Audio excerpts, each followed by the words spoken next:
Welcome to another S&P 500 analysis video. In this video, we're going to take a big picture look at the S&P 500, then analyze the S&P 500 price action to prepare ourselves with the likely price movement scenario for the coming week. We'll also look at the market sentiment and its internals to see how strong or weak the market is. Then we'll take a look at the NASDAQ 100, the Dow Jones Industrial, the Dow Jones Transportation, and the Russell 2000, and identify some key support and resistance price level to monitor. And finally, a summarization of what the market is telling us. So stay tuned.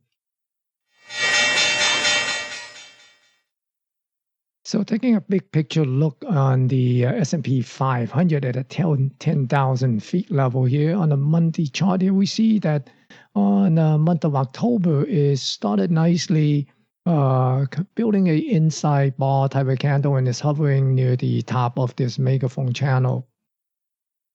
Zooming in on the weekly price chart here, we see that the S&P 500 on a weekly basis is continuing the one-time framing up, and it closed near the high of the week.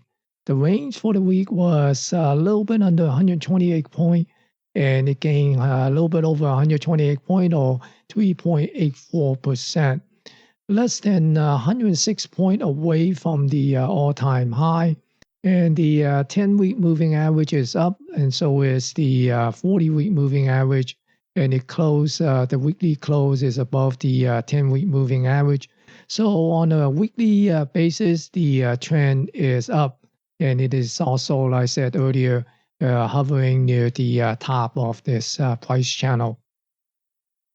Now let's take a look at the sentiment. On the sentiments, we see the VIX is still inside of this 2030 zone, although it did got close to the 30 area on Tuesday when the S&P 500 sold off briefly, and but it closed the week at 25, so that's pretty neutral. For us, the put-call ratio is concerned, the put-call ratio is still under 0.75, and it closed the week at 0.56 or 0.57. And we'll keep an eye on this right now to see would it get too bullish when the S&P 500 make its way toward the all-time high. Keep an eye out for the 0.45 or 0.4. When it gets below that level, then we should start exercising caution. Looking at the New York Stock Exchange up-down volume ratio, we saw three huge updates with the up-down volume ratio near the 5 or higher. The down day was only a modest minus 2.69, where the S&P 500 lost 1.23%. That was on Tuesday, so that's pretty positive in the sense that it lost over 1.25 or 1.23%, and the up-down volume ratio is only minus 2.69. And on Friday, the 1% gain from the S&P 500 only show a modest 1.1 up-down volume ratio, and that's a little bit weak. So that could be a sign that we might expect to see a little bit of a pullback before the S&P 500 pushes higher. So that's one thing to keep in mind about this little bit of a weakness on Friday. And as far as the daily advance decline, we also saw strong daily advance decline. 3 out of the 4 update, once again, on Friday was relatively weak because we only saw 159 more advancer than decliner. And the Tuesday sell-off, we saw only 607 more decliner than advancer. So that is not bad because with such a strong negative day on Tuesday, and we only saw 607 more decliner than advancer. On a relative strength basis, that is pretty good. So 3 out of 4 days from last week, the up-down volume ratio and also the AD line, the daily advance decline show broad market participation. But the Friday rally was a little bit more concentrated rally, so we should bear in mind that a possible pullback at the early part of next week could happen. So just keep that in mind.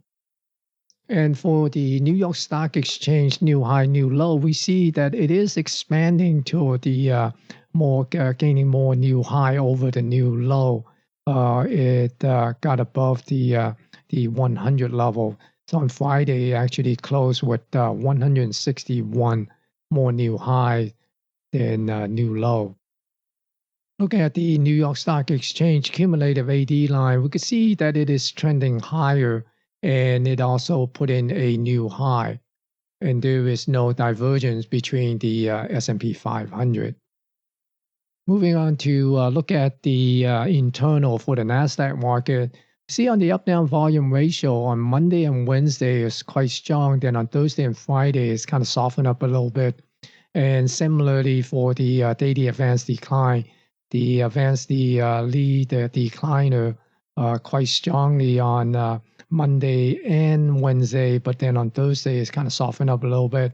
Once again on Tuesday, that dip on Tuesday relatively mild in terms of the up-down volume ratio, and also the decliner outnumber the advancer only by 517. So that seems to be showing a relative strength for the NASDAQ market. And the new high, new low in the NASDAQ market also expanded on the positive side. We are seeing more new high than new low expanding upward as the index make it move higher. And the NASDAQ cumulative advanced decline line also trending higher, just like the New York Stock Exchange AD line, as the index is moving to a higher high.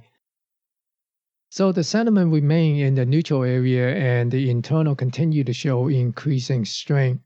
We are beginning to see some expansion on the new high over new low, and the AD line is trending higher. So right now, the sentiment and also the internal clearly indicating the market is building up more strength for further upside move. Let's analyze the S&P 500 price action and see what are some of the possible scenarios for the coming week. Remember last week we talked about this possibility. One of the scenario was to come up to this 34.2892 and then push it back and come back down and fill this gap here at the 3306.88. Then the other scenario was that it will push through 34.2892 and then come back and retest this 34.2892, and before it continue to push us up toward the all-time high. And right now, it appears that is the scenario that it could be playing out, because what we're going to be looking for in the coming week is for this possibly pull back a little bit, get back underneath the 34.28.92, essentially fill out these two gaps that it was left behind from last week, then get a bounce back up and push toward the all-time high. So that will be our upside scenario for next week. And the downside is that it will come down and fill these two gaps and come back and back test the 34.28.92 and fail, then come back and come down to this 3306 area and complete the gap fill here before we see a bounce back up. So that is the possibility for the coming week, and those are the two scenarios, the two primary scenarios that we'll keep an eye on for the S&P 500. Looking at the NASDAQ 100, the NASDAQ 100, remember we were talking about getting back above this 11,495 level here last week and then pushes up. So right now we're essentially looking at this move to toward the 12,000 level here. Once again, we also expect to see a little bit of a downside pullback next week and come back and retest this 11,495. Essentially filling out these gaps here from last week, this gap from last week, before it pushes back up and toward the 12,000 level. So that's the upside scenario for the NASDAQ 100. And the downside is it come down, fill the gap, back test the 11,495 and fail, then it will move down to the 11,177 area and complete the gap fill here before we look for a bounce back up. And for the Dow Jones Industrial, remember the last couple of videos we were talking about the Dow theory in which that the Dow Jones Transportation made a new all-time high.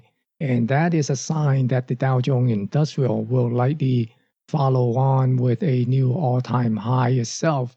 So we've basically been monitoring the Dow Jones Industrial to push higher and toward the all-time high up here near the 29,568 level. So we could see a continuation move toward the all-time high level. But before that, we'll keep an eye on this pivot high at 29,199. So that will be the upside scenario. For the downside is we could see a pullback and possibly retest this 27,433 area and make a move even dip below that and come down and fill this gap at 27,239 and then see a bounce back up. If it unable to get a bounce off of that, then we're essentially looking for this thing to come down to the 26,525 and fill this gap here. But the likely scenario is most likely on the upside. So we could see a minor pullback and possibly get down here to this 28,000 area and then get a bounce back up. Then the key level is the 29,199. Once this pivot high is taken out, then the all-time high is in play. And the Dow Jones Transportation is continued to push higher. You can see that it got above this all-time closing high at 11,623, and it closed multiple times last week with a new all-time closing high. And you can see that it's very strong here on the transportation. Now we could see it pull back and come back down in the coming week to possibly retest this 11,623 before it pushes back up and make another new high. So we'll be keeping an eye on this 11,623 as one of the primary potential support. And if it break below that, then we're basically looking at this trend line as the next potential support level. And the Russell 2000, we're watching for this 1,610.60 level to see would it be able to break above that. And you can see that it took out that level and continue to push higher. Now we essentially are looking at this pivot high here at the 1698.90. So that will be the next potential resistance level. But we can also see it come back down a little bit next week before it make another push up toward that level. So essentially come back and back test the 1610.60. That's the level that we have been watching for the last few weeks. Also, the all-time high here at 1,742.10. That is a all-time high that was put in near the end of August of 2018, and it is a little bit over 100 point away from that, from the current level. So there's still a way before the Russell 2000 makes a new all-time high. And if we could make a new all-time high before or at the same time as the S&P or the Dow Jones Industrial made a all-time high, then that would be a positive for Russell 2000. But if it's not, it is still be questionable. So we keep an eye on that. Certainly the Russell 2000 have been showing a lot of strength recently. And we'll basically just watch this, see would it be able to hold up above the 1610.60 for a continuation move to a higher level and possibly put in another new all-time high. So in summary, we saw the S&P 500 continue to move higher even with the on-again, off-again stimulus negotiation talk. And this should not be a surprise to us because in the last week video summary, we have stated that the prior week market weakness was not broad-based, and the market internal do not support the thesis of a Black Monday or an October massacre at the present. Now, this week's market internal and the sentiment are telling us that the S&P 500 could be targeting the all-time high as the new high, new low is beginning to expand on the positive side, and the cumulative AD line from the New York Stock Exchange and also in the NASDAQ market is trending higher. These are the sign of increasing upside strength for the market. And remember, I have mentioned in the last couple of videos that the Dow theory have told us to watch the Dow Jones Industrial to make a new all-time high. And this week, the Dow Jones Transportation closed multiple times with new all-time closing high. So keep monitoring the Dow Jones Industrial for the possibility of making a new all-time high. Don't forget to click the thumbs up to help me promote and share this video on YouTube. Thank you for watching and stay safe.